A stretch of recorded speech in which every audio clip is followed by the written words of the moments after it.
आज के लेसन में हम फायरवर्क्स में टूल्स का जो मेन्यू है वो सीखेंगे।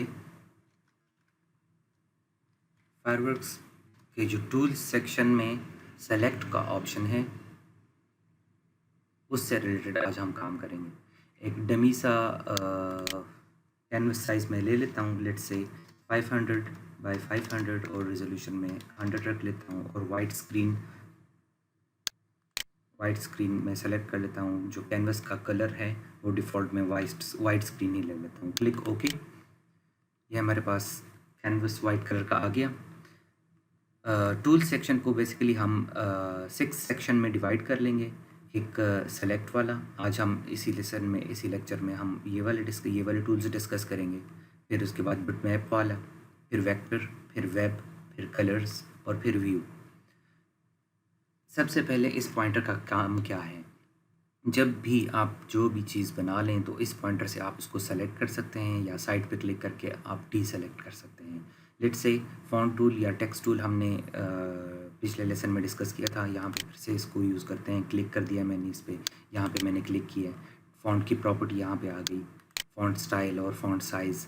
यहाँ से मैंने कोई भी फ़ॉन्ट जो भी आपको पसंद हो फ़ॉन्ट स्टाइल वो सेलेक्ट कर लें और यहाँ पे कुछ भी टाइप कर लें।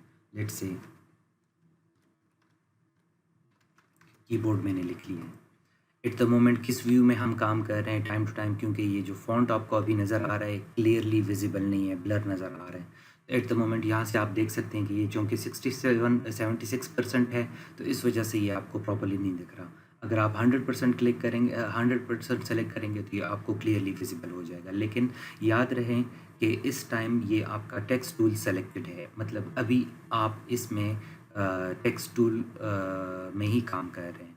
तो इसको एक्टिवेट करने के लिए कि फ़र्दर मैंने और कुछ नहीं लिखना, तो सेलेक्ट करने के लिए यही कर लें कि ये पॉइंटर टूल सेलेक्ट कर लें। पॉइंटर टूल पे मैंने क्लिक कर दिया यहाँ पे, तो ये एक्टिवेट हो गया। इसके इर्द गिर्द ये ब्लू कलर का जो रेक्टेंगल बन गया और साथ में ये नोड्स अपीयर हो गए। तो ये रिप्रेजेंट करता है कि ये ऑब्जेक्ट या ये टेक्स्ट अभी फिनिश हो गया है। अभी अगर आप इसमें फ़र्दर एडिटिंग वगैरह करना चाहते हैं तो सिंपल डबल क्लिक कर लें, तो यहाँ पे कर्सर दोबारा से वो अपीयर हो जाएगा। और कीबोर्ड के साथ अगर आप कुछ और टाइप करना चाहते हैं, मैंने यहाँ पे माउस लिख दिया है, फिर से साइड पे क्लिक कर लें पॉइंटर पे, तो ये डीसेलेक्ट हो गया। साइड पे अगर आप क्लिक करते हैं तो डीसेलेक्ट हो जाता है, क्लिक करते हैं आप ये सेलेक्ट हो जाता है। 100% व्यू में आप इसको चेक करना चाहते हैं, इसको मैं क्लिक एंड ड्रैग करके थोड़ा सा सेंटर पे ले आता हूँ और फिर यहाँ से मैं 100 क्लिक कर लेता हूँ। अभी देख लें ये अभी क्लियरली विजिबल है। और अगर आप इसको छोटी सी व्यू में देखना चाहते हैं 50% में, तो ये अभी प्रॉपरली विजिबल नहीं है।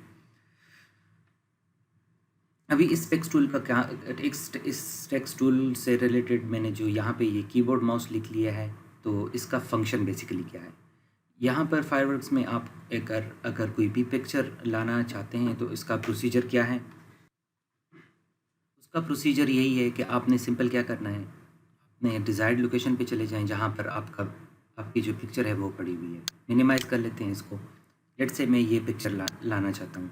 क्लिक कर लें इस पिक्चर पे, ड्रैग कर लें इसको। फायरवर्क्स का जो आइकन आपको नज़र आ रहा है इस पर होल्ड रखें और फिर ड्रैग करके यहाँ पर वो पिक्चर छोड़ दें। ये देख लें ये पिक्चर यहाँ पे विजिबल होगी। ठीक है जी। अभी आधा जो टेक्स्ट है वो मैं यहाँ पे इसी पिक्चर से मैं इसको हाइड करना चाह रहा हूँ ताकि मैं आपको दूसरा वाला टूल समझा सकूँ।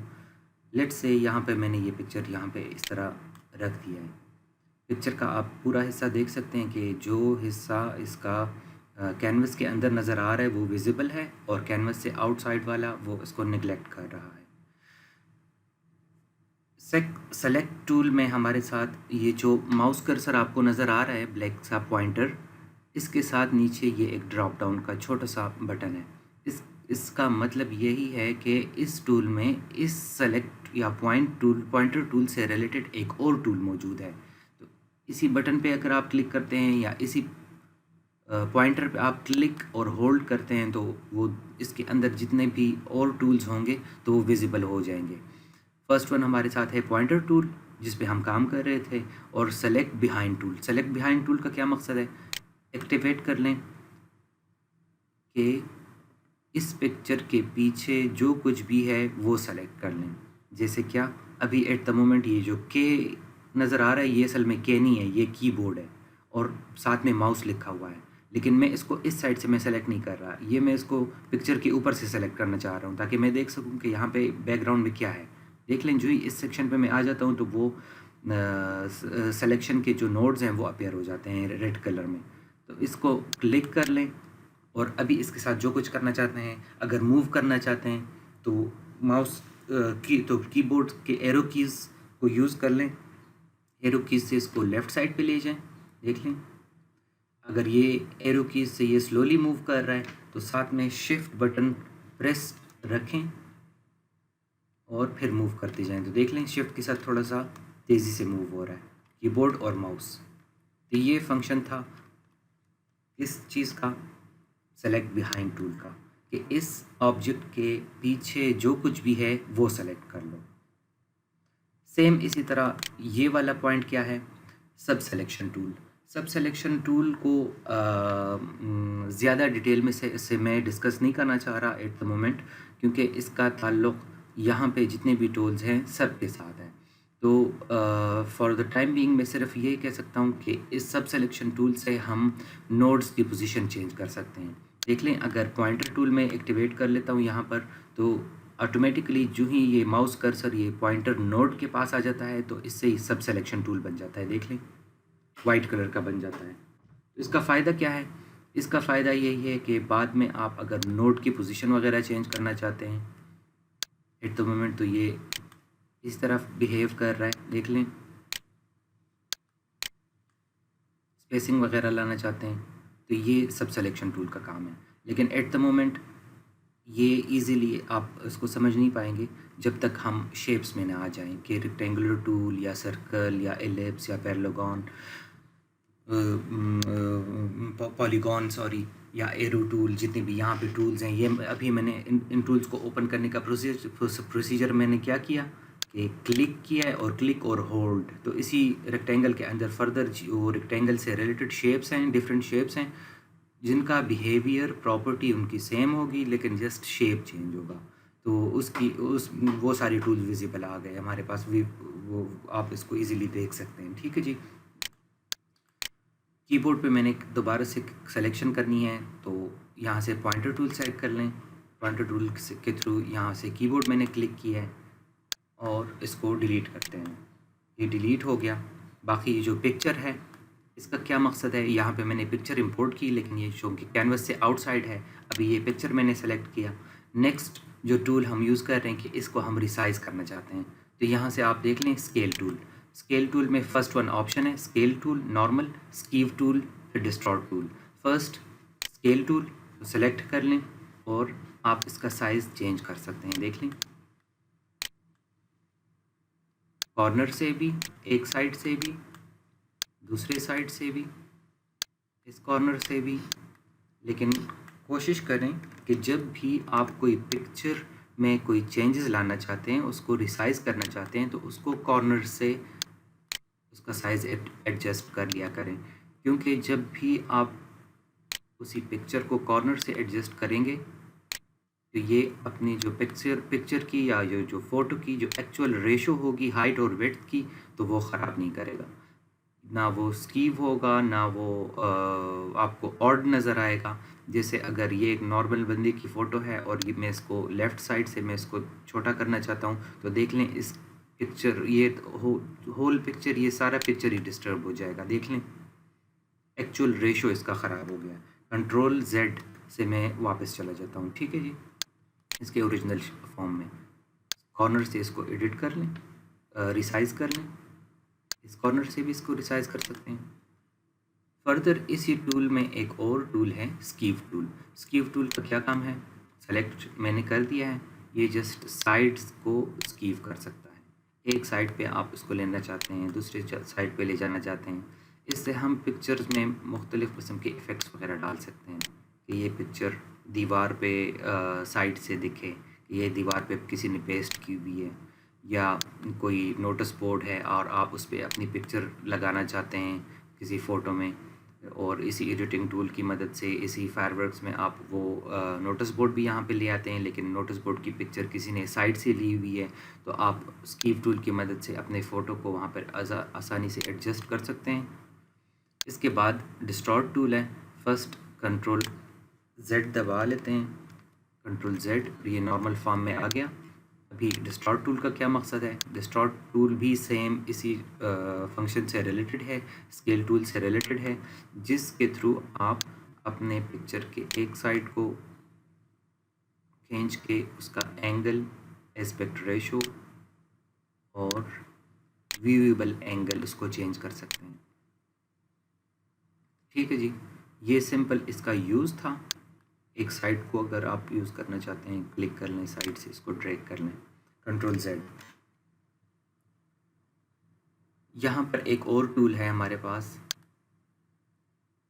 ये सिर्फ जो जर्नली मैं आप लोगों को समझा रहा हूँ, इन सारे टूल्स का यूज़ मैं आपको समझा रहा हूँ। बाद में क्या करेंगे, बाद में हर रोज़ हम इन्हीं टूल्स की मदद से थोड़े बहुत काम करते जाएंगे, तो आपको आसानी से समझ आ जाएगी कि इस टूल का बेसिकली मकसद क्या है। यूज़ मैं आप लोगों को सिखा रहा हूँ, मकसद बाद में आपको क्लियर हो जाएगा कि इस टूल की मदद से हम क्या कुछ कर सकते हैं। क्रॉप टूल का क्या मकसद है? क्रॉप टूल का मकसद यही है कि लेट से यहाँ पे से मैं ये पिक्चर डिलीट कर लेता हूँ, क्लिक कर लें इस पर और डिलीट कर लेता हूँ। एक और पिक्चर यहाँ पे मैं इंपोर्ट कर लेता हूँ, ठीक है। लेट से ये वाली पिक्चर मैं इंपोर्ट कर लेता हूँ। बड़ी पिक्चर है तो थोड़ा सा ख्याल रखें, क्योंकि ये यहाँ पर स्क्रीन पे आराम से फुली विजिबल नहीं होगी। देख लें, अभी इसको सिलेक्शन टूल की मदद से, लेकिन डिस्टॉर्ट टूल की मदद से नहीं, स्केल टूल की मदद से इसको छोटा कर लेते हैं ताकि ये फुली कैनवस में आ जाए। अभी मैं क्या चाहता हूँ, व्यू इसका थोड़ा सा बड़ा कर दें, 100% कर दें। साइड पे मैंने क्लिक किया कि ये पिक्चर इसी कैनवस पे या इसी वर्किंग एरिया पे किस तरह नज़र आ रही है। ठीक है जी, यहाँ पर अभी मैं क्या करना चाह रहा हूँ, मैं चाहता हूँ कि जस्ट ये पिक्चर, इस फ़ोटो का ये वाला पार्ट मैं छोड़ना चाहता हूँ अपने साथ इसी वर्किंग एरिया पर, और बाकी का रिमेनिंग वाला जितना भी एरिया है वो मैं डिलीट करना चाहता हूँ। तो यहाँ से क्रॉप टूल सेलेक्ट कर लें। क्रॉप टूल में दो डिफरेंट टूल्स हैं, एक क्रॉप टूल है और एक एक्सपोर्ट एरिया टूल है। दोनों का फंक्शन क्रॉप है। एक में ओरिजिनल जो इमेज है वो डिस्टर्ब होती है, मतलब जो सेलेक्टेड एरिया, जो डिज़ायर्ड एरिया आप लोगों का है वो आप अपने साथ क्रॉप करके सेव कर लेते हैं और ओरिजिनल इमेज ख़राब हो जाती है। ओरिजिनल इमेज आपके पास बाकी फिर नहीं रहती अनटिल एंड अनलेस का अगर आपने डेस्कटॉप पे या किसी लोकेशन पे उसकी ऑलरेडी अपने साथ एक कॉपी स्टोर की हो। और एक्सपोर्ट एरिया टूल का क्या मकसद है कि इस पिक्चर को आप डिस्टर्ब नहीं करना चाहते, लेकिन इसका स्पेसिफिक सेक्शन आप क्रॉप करके एक्सपोर्ट करना चाहते हैं कि बाद में आप उसको यूज़ कर सकें। चलिए क्रॉप टूल की तरफ आते हैं। पहले क्रॉप टूल सेलेक्ट किया मैंने, कौन सा एरिया मुझे अच्छा लगता है, लेट्स से ये वाला एरिया।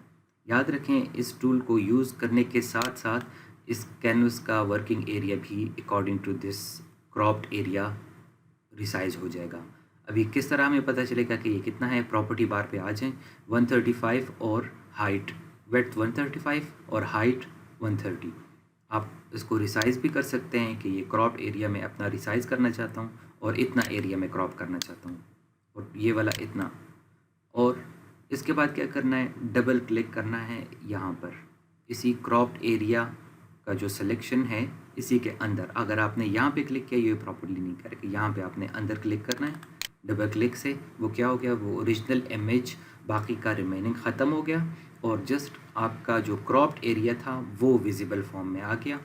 अभी आप इसको अगर सेव करना चाहते हैं तो फाइल और सेव कर सकते हैं। Let's say file, image preview, तो यही आपका प्रॉपर साइज़ होगा। JPEG फॉर्मेट यहाँ से ले लें, क्वालिटी 100% कर लें, एक्सपोर्ट बटन पे क्लिक कर लें और डेस्कटॉप पे मैं इसको सेव करना चाहता हूँ और मैं इसको सिर्फ क्रॉप नेम दे देता हूँ, CROPD। एक्सपोर्ट कर लें, डेस्कटॉप पे इसको चेक कर लें, ये देख लें क्रॉप, तो वही एरिया हमारे साथ जस्ट विजिबल फॉर्म में आ गया, रिमेनिंग का वो डिलीट हो गया। लेकिन ओरिजिनल इमेज क्यों डिस्टर्ब नहीं हुआ? क्योंकि वो यहाँ पर फायरवर्क्स पे मैंने ओरिजिनल इमेज को एज अ कॉपी यूज़ किया था। मतलब यहाँ से क्लिक एंड ड्रैग करके अगर आप उसको फायरवर्क्स में ओपन करते हैं तो वो एक कॉपी ओपन हो जाती है, क्योंकि ये एक फायरवर्क्स फाइल है और ये भी फायरवर्क्स फाइल है, एक इमेज है, तो आप इसको इजीली एडिट भी कर सकते हैं और फर्दर आप जो कुछ भी इसके साथ करना चाहते हैं। लेकिन ये ऑलरेडी 2 कॉपियाँ मेरे पास पड़ी हुई हैं, तो ओरिजिनल इमेज इससे डिस्टर्ब नहीं होगा। दूसरे टूल में आ जाते हैं, यहाँ से मैं वापस कंट्रोल Z पे आ जाता हूँ, कंट्रोल Z, फुली इमेज हमारे पास फिर से रिस्टोर हो गई। अभी मैं चाहता हूँ कि मैं इस इमेज को डिस्टर्ब नहीं करना चाहता, लेकिन इसका स्पेसिफिक एरिया जो मुझे पसंद आया है वो मैं क्रॉप करके एक्सपोर्ट करना चाहता हूँ। तो एक्सपोर्ट एरिया टूल सेलेक्ट कर लें। लेट से ये वाला एरिया मैं सेलेक्ट करके क्रॉप करके दूसरी जगह पे सेव करना चाहता हूँ, तो ये मैंने सेलेक्ट कर दिया। यहाँ से रिसाइज कर लें इसको फर्दर अपने रिक्वायरमेंट के मुताबिक, सेंटर पे डबल क्लिक कर लें, प्रॉपर्टी से सेलेक्ट कर लें कि ये कौन से फॉर्मेट में आप इसको एक्सपोर्ट करना चाहते हैं, JPEG क्वालिटी 100, और एक्सपोर्ट बटन प्रेस कर लें डेस्कटॉप पे। और यहाँ पे क्रॉप्ड के साथ में एक्सपोर्ट क्रॉप्ड यहाँ पे लिख लेता हूँ EX। ये दूसरा फाइल हमारे साथ बन जाएगा, लेकिन याद रख लें कि पहले वाले में ओरिजिनल इमेज का जो वो एरिया था जिसको हम स्किप करना चाह रहे थे वो डिलीट हो गया, और इसमें क्या था, ओरिजिनल इमेज हमारे पास उसी तरह ही है।